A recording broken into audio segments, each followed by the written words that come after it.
अभी एक गुजरात स्वर्णिम गुजरात संकल्प ज्योत को प्रारंभ किया है परसों 1 मई को।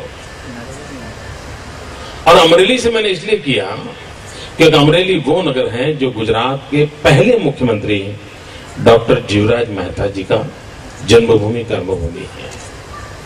देखिए मित्रों, मेरे जीवन में राजनीति बीच में आती नहीं कभी। ये तो कांग्रेस थे, डॉक्टर जीवराज मेहता कांग्रेस थे, लेकिन मैंने तय किया कि मैं डॉक्टर जीवराज मेहता की प्रतिमा के नीचे से ये संकल्प की यात्रा निकालूंगा। और जब डॉक्टर जीवराज मेहता पहली बार मुख्यमंत्री बने होंगे, कितना कर पाए कितना नहीं कर पाए वो इतिहास में होगा, लेकिन उनके मन में तो रहा होगा ना कि गुजरात बहुत आगे बढ़े। ऐसा तो कोई व्यक्ति हो नहीं सकता जिसके मन में ना हो। अगर उनके मन में था तो क्या हमें पूरा नहीं करना चाहिए? मित्रों, मेरा राजनीतिक दल उनसे भिन्न है, लेकिन तो भी उनके सपनों को भी साकार करना मैं अपना कर्तव्य मानता हूं। और इसलिए स्वर्णिम जयंती की उपलक्ष्य में मैंने एक ज्योत को वहां से प्रारंभ किया है। वे ज्योत पूरे 2009 1 मई तक 365 दिन गुजरात के सभी बड़े नगर में जाने वाली है। एक दिन, एक जिला, एक कार्यक्रम, वो चलती रहेगी, 1 साल भर चलेगी। और जब जाएगी तो उस गांव के लोग संकल्प करेंगे। और 2009 के अंदर 1 मई को मैं इस संकल्प यात्रा का विस्तार करने वाला हूं। और 2010 तक मैं 5.5 करोड़ गुजरातियों के दिलों में ये ज्योत जलाना चाहता हूं।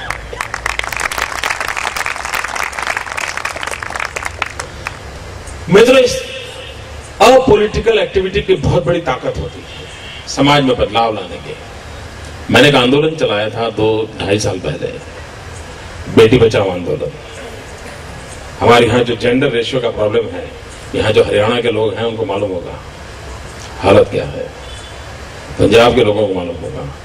गुजरात भी उससे कोई अच्छी स्थिति नहीं है। 1000 लड़कों के सामने आज से 3 साल पहले 802 बच्चे थे। 1000 लड़कों के सामने 802 लड़कियां थी। 1000 में 200 ऐसे निकलेंगे जिनका मेरे जैसा हाल होगा।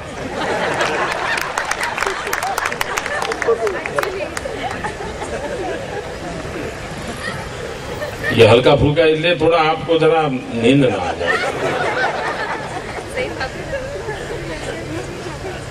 मित्रों, मैंने एक आंदोलन चलाया, बेटी बचाओ। बेटी के साथ अन्याय नहीं होना चाहिए।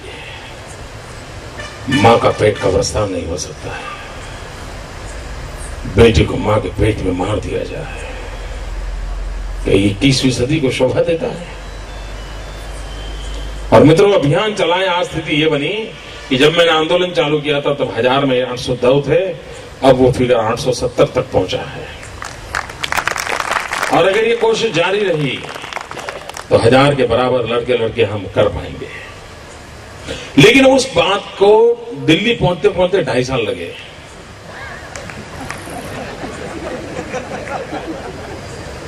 गुजरात ने जो किया, इस बात को दिल्ली पहुंचते पहुंचते 2.5 साल लगे।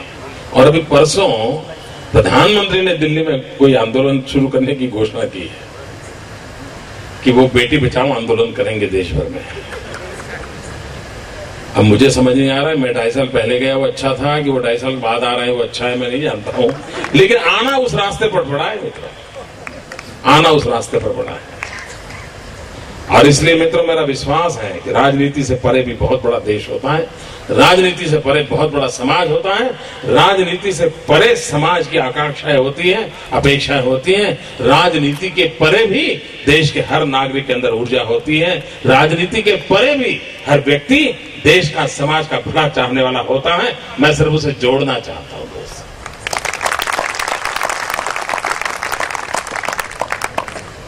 मित्रों, समाज शक्ति के जो मन के हैं उसके अंदर एक धागा बनकर के माला बनना चाहता हूं, जो माला मेरे गुजरात के चरणों में समर्पित करना चाहता हूं। मुझे विश्वास है फैन क्लब के सारे मित्र मुझे इस काम में मदद करें। आने वाले 2 साल के लिए लग पड़े, स्वर्णिम जयंती के लिए कॉलेज में आइए, स्कूल में जाइए, अपने आप जाइए गुजरात गौरव फैन क्लब के लोग जाएं भी, आइए हम संकल्प करें।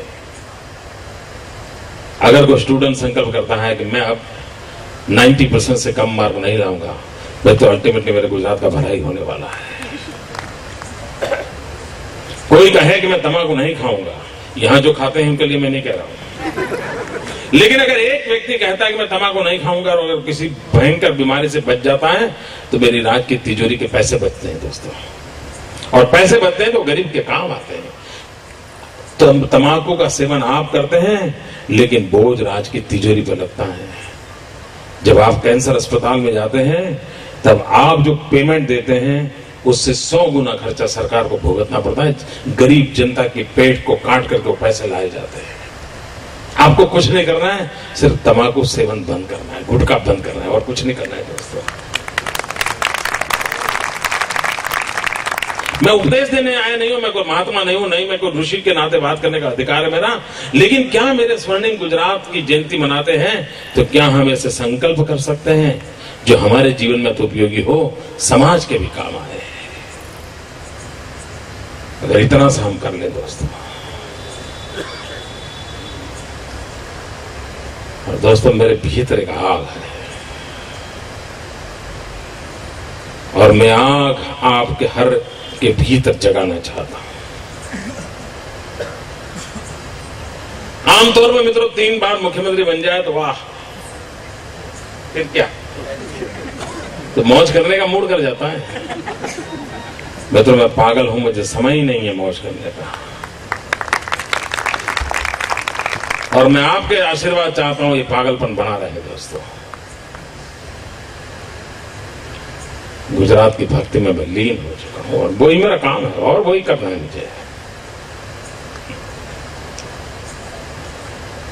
अगर सच्चे दिल से इस काम को करते हैं तो जन सामान्य के जीवन में भी इसका प्रभाव होता है।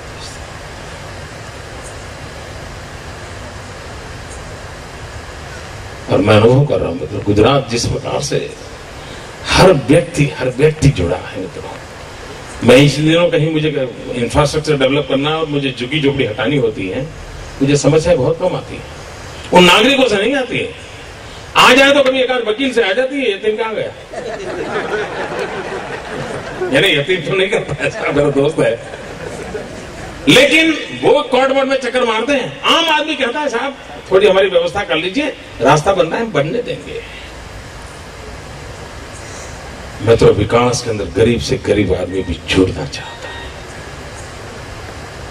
मित्रों ये सीएनजी जो गुजरात में अहमदाबाद में हुआ है ना, ऐसा मिरेकल।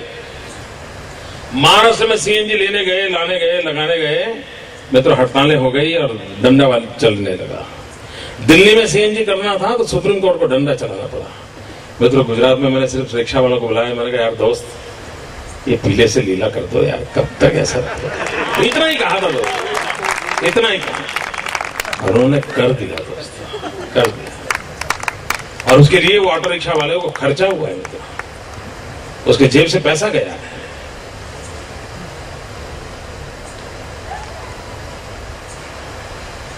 अगर गरीब से गरीब आदमी अच्छाई के लिए जुड़ने को तैयार है मित्रों, तो देश कितना आगे बढ़ सकता है दोस्तों। और ये भ्रम निकाल दीजिए मित्रों, कोई सरकारें देश चलाएगी, कोई मुख्यमंत्री देश चलाएगा, ये लोकतंत्र है, इस राज्य को आपको चलाना है दोस्तों। 5.5 करोड़ गुजरातियों को चलाना है।